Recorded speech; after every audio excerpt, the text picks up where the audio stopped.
단 30분 걸린 민주유공자법. 민주당이 오늘 국회 정무위원회 전체회의에서요. 정확히는 민주유공자 예우법 등을 야당 단독으로 국회 본회의에 직회부했습니다. 민주당은 입만 떼면은 검찰 독재라고 이야기하는데 이거는 민주주의를 무시한 의회 포커이자 입법 독재입니다. 입법 독재는 곧 민주주의의 위기고 민주주의 파괴입니다. 반쪽짜리 상임위를 만든 책임은 오직 민주당이 있다는 말씀을 분명히 드립니다.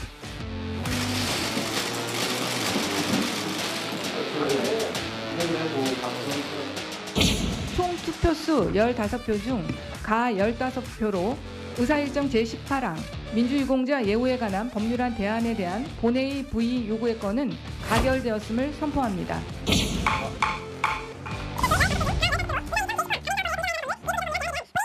가결되었음을 선포합니다. 그럼 오늘 회의는 이것으로 마치겠습니다. 산회를 선포합니다.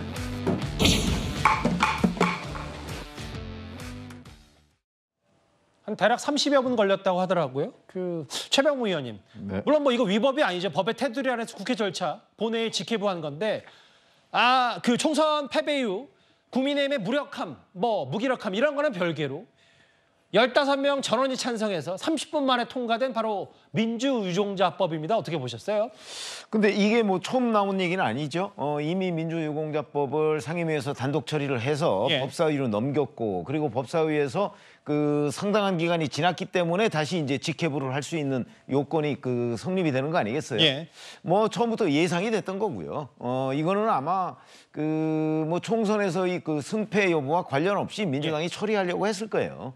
그러면 이제 문제는 과연 이 민주화 유공자법에 대한 이제 찬반 논란이 아마 계속될 겁니다. 그러게요. 그리고 이제 용산 대통령실에서도 만약에 본회의에서 통과돼서 넘어왔을 때 이걸 거부권을 행사할 것이냐 말 것이냐 이런 것들을 이제 검토를 할 텐데, 아마 결국은 국회는 다수당이 지금 압도적 다수가 민주당이니까 민주당의 의사대로 대략 의사일정이나 이런 법안 처리 등이 진행이 될 거고요.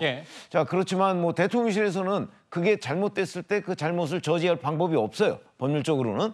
결국 가지고 있는 거는 대통령의 거부권밖에 없잖아요. 그러니까 민주당이 이런 식으로 국민의힘과의 협의 없이 일방적으로 독주하면 결국 용산 대통령실도 거부권으로 막을 수밖에 없는 구조 아닌가. 자, 그렇게 된다면 결국 이 민주유공자법이 과연 우리 국민들을 위해서 합당한 법이냐. 여러 가지 지금 여야 간의 논란이 있잖아요.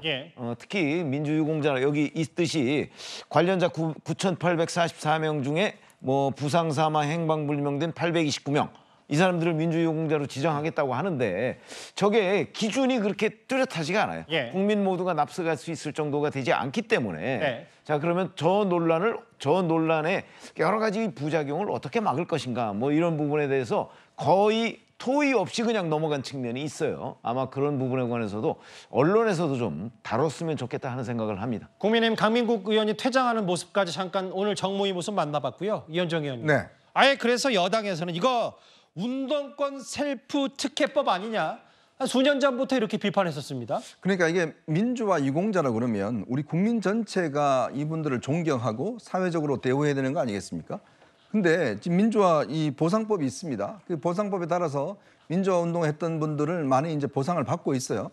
근데 여기서 행방불명된다든지 이런 부상을 이런 분들을 또 특별히 이제 해서 이 유공자로 대우하는 겁니다. 유공자 대우하려면 결국 이제 이 국가적인 어떤 여러 가지 혜택들이 있지 않습니까? 의료라든지 또 입학, 학교 대입이라든지 이런 데 혜택이 있는 것이거든요. 자, 그러니까 이게 우리 사회 전체가 어떤 이런 유공자들을 어떤 대우하고 존경을 표시해야 되는데 왜 이거를 지금 아무런 토의와 협상도 없이 저렇게 일방적으로 하는 것인지, 저는 아마 22대 국회는 저런 모습을 아마 상시적으로 볼 수 있을 것 같습니다. 즉 정치가 이제 없는 거죠. 우리가 국회를 국민이 이제 국회의원을 뽑아서 국회로 보냈는데 정작 국회는 이제 정치가 없습니다. 그러면 저거 뭐하러 이제 어렵게 상임위 해요. 그냥 민주당 뜻대로 그냥 다 하면 되는 거거든요. 그러니까 그것이 과연 우리 국민들이 했던 뜻인가. 그리고 저렇게 일방적으로 해버리면 나중에 민주화 유공자들이 과연 당당하게 저는 민주화 유공자입니다 라고 국민들 앞에 이야기할 수 있을까요? 저는 그래서 딴 걸 떠나서 이렇게 우리 국가적으로 정말 이 예우해야 되고 존경받아야 될 이런 분들에 대한 법을 여야 합의도 없이 한쪽 당에서만 이렇게 해버리면 이거는 앞으로 이런 분들이 떳떳하게 사회적으로 저는 할 수 없다고 봅니다. 그리고 이 법이 문재인 정부에서는 안 된 법이에요. 자, 그럼에도 불구하고 굳이 이렇게 하겠다는 것 자체는 앞으로 정말 이 폭주하는 국회에 저는 시작점을 본 게 아닌가 그런 생각이 듭니다. 오늘 민주당 단독으로 국회에 직회부를 했고 전수희 변호사님, 국가보험도 바로 입장을 내놨습니다. 민주유공자법 제정안은 명확한 심사 기준이었고 국가보안법 위반자도 유공자가 등록될 가능성이 있다. 보험부의 반발, 깊은 유감이다. 어떻게 받아들이셨어요? 명확한 사회적 합의가 없다. 이건 보훈처가 좀 지나친 해석을 아닌가 싶은데요. 저는 우선은 보훈처 이전에 국가행정부의 수반이신 윤석열 대통령께서 이제는 언행일치를 좀 보이실 필요가 있다.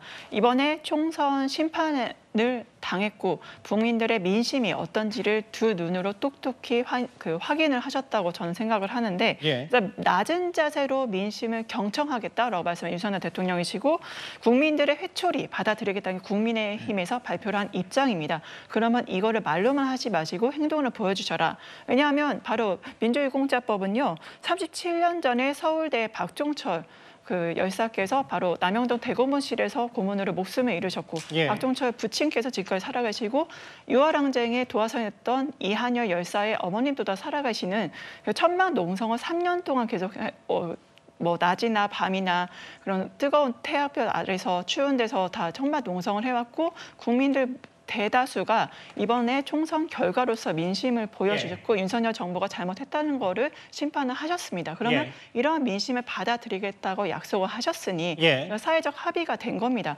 우리가 산업화, 민주화를 이뤘던 게 우리의 대표적인 테마라고 했을 때 이런 유공자법을 대우하는 것이 지금 행정부가 해야 될 일이지 이런 식으로 사회적 합의가 없었다고 폄하하는 것은 상당한 문제가 있다라고 봅니다. 총선의 뜻을 받아들여야 된다. 근데요, 지금 국민들이 민주당의 어떤 다수 의석을 몰아줬다고 해서 민주당이 모두 하는 일을 다 찬성했다?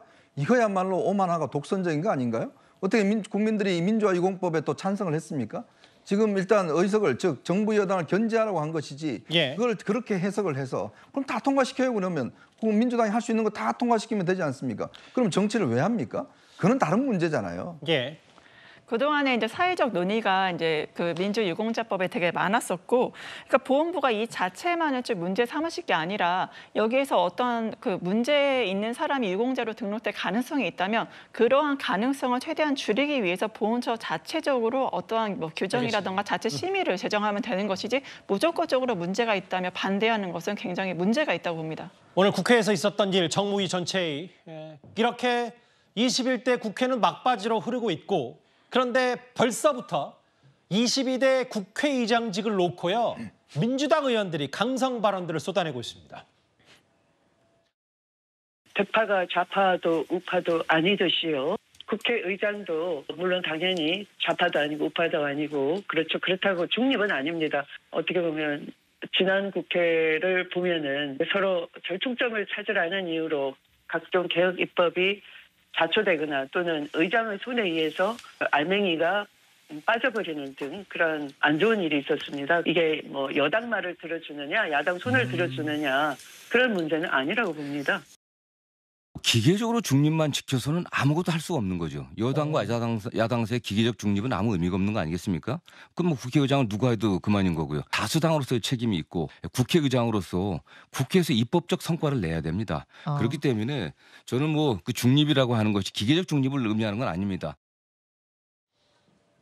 국회의장을 누가 할 거냐라는 조정식, 추미애, 정성호, 민주당의 중진 의원들 이제 좀 경쟁이 시작된 듯한데 일단 중립 끼어 넣으면 안 된다. 혹은 기계적 중립 지켜서는 아무것도 못한다. 이게 듣기에 따라서는 국회의장의 여러 갖고 있는 중요한 덕목 중에 하나는 중립성이 없어지는 거 아니냐는 비판에 대해서 어떻게 생각하십니까? 그러니까 중립성에 대해서 기본적인 중립성은 지켜야 되겠죠. 그래서 저기 국회의장을 탈당하고 정당의 소속으로 두지 않는 이유가 있는 거 아니겠습니까? 그럼에도 불구하고 다만 지금 국회의장은 다수당에서 선출하게 되어 있는 것이 이제 관례적으로 그렇게 되어 있지 않습니까? 지금 이제 민주당 몫이 되겠죠? 네. 그 이유가 있습니다. 그 관례적으로 다수당에서 선출하는 것은 다수당의 의지를 어느 정도 가지고 가라는 의미가 있는 것이고요. 기계적인 중립을 지킨다는 거 말 자체가 다수당은 그럼 아무것도 할 수 없는 것이냐 이런 문제가 닿을 수 있는 거예요. 그 최대한 그 중립을 지킨다고 하더라도 최소한 이 다수당을 만들어준 총선의 민의 이런 것에 대한 어떤 책임성 이런 부분들을 가지고 얘기할 수 있는 부분이 있어야 된다. 아마 정성호 의원이 얘기하는 저 기계적 중립만으로는 아무것도 못한다라는 부분들이 이런 걸 얘기하는 걸 겁니다. 예를 들어서 사회적으로 이미 충분히 합의가 되어 있지만 일부 소수의 야당이 반대한다고 해서 그것이 앞으로 그 법안으로 성립되지 못한다면 그거 자체가 문제가 있는 거 아니냐 이런 부분들이 있는 것이고 그럴 때는 의장이 충분히 그 부분에 대해서 여야의 합의를 이끌어내는 노력도 필요하지만 어느 한쪽의 반대만으로 무조건적으로 이것을 잡고 있어서는 입법적 성과를 낼 수 없다라고 하는 부분, 이 부분에 대한 고민 필요하다 이렇게 얘기하는 것이기 때문에 지금 의장이 그 지켜야 할 그 여러 가지 덕목 중에 사회권에 있어서만큼은 중립적으로 해야 되겠죠. 어느 한쪽에 치우친다거나 이런 건 할 수 없지만. 예. 최소한 이 그 다수당을 만들어준 예. 총선의 민의 차원에서 그런 것을 받아 안는 국회의 책임성 이 부분에 대해서만큼은 한 번 논의할 수 있다 이런 측면으로 이해하는 것이 좋을 것 같습니다. 근데 이제 이런 부분이 있겠죠. 그 최병호 의원 제가 갑자기 생각이 나는데 네. 뉴스탑 하면서 당시에 민주당의 초선 의원과의 김승원 의원이 당시 박병석 의원 가리켜서 GS 지진가 하여튼 뭐 그랬죠. 욕설 논란 때문에 어떻게 민주당 일부 의원이 국회의장 입법 처리 제대로 안 해준다고 욕설할 수 있냐 뭐 이런 취지의 얘기가 갑자기 기억나는데 네. 이렇게 되면 뭐 이재명 대표 이긴 친명 강경파가 국회의장이 되면 글쎄요. 그래도 기본적인 중립성을 요구한 다음에 어떤 일이 진행돼야 되지 않냐는 비판 어떻게 생각하세요? 근데 이게 좀 어다르고 아다른데 자 기계적 중립성과 지금 뭐 추미애 그 이제 당선자 같은 경우는 중립 기여를 넣으면 안 된다 이렇게 나오고 있는 거잖아요. 예. 저는 물론 이해는 돼요. 예. 왜 이 사람들이 이런 강성 발언을 쏟아낼까? 그거는 당장 민주당 당선자들 사이에서 그 차기 국회의장을 뽑아야 될 것 아니겠습니까? 예. 그럼 민주당 당선자들은 민주당 중심의 국회의장을 원할 거예요. 예. 그러니까 그 사람들의 표를 얻기 위해서는 당연히 자 뭐 중립 뭐 이런 거 없이 나는 민주당의 입장을 대변하겠다. 뭐 이렇게 얘기를 해야 되겠죠. 그런데 이제 그거 하고 그러면 실질적으로 국회의장에 뽑혔을 때 이제 중립이라는 건 없다. 예. 이렇게 할 것이냐. 그거는 우리가 잘 아시다시피 과거에는 국회의장이 그 당적을 이탈하는 이런 조항이 없었습니다. 예. 근데 그 후에 생겼잖아요. 근데 그 취지는 분명히 있는 거예요. 왜냐하면 국회의장이기 때문에 예. 그 여야 간에서 비교적 중립적인 노력을 해야 한다는 그런 목표를 설정해 놓은 거지 반드시 뭐 중립이어야 한다. 그 정성호 의원이 얘기했듯이 기계적으로 중립이어야 한다. 이거는 아니에요. 그러나 그 판단이 어느 정도 그 국회의원으로서 일반적 양식에 기반해서 할 필요는 있는 거죠. 그게 입법 취지예요. 그런데 그걸 노골적으로 추미애 그 전 대표처럼 자 중립기여 넣으면 안 된다 이렇게 얘기하는 거는 그동안 국회사를 다시 써야 되는 저는 그 굉장히 심각한 발언이다 이렇게 생각합니다.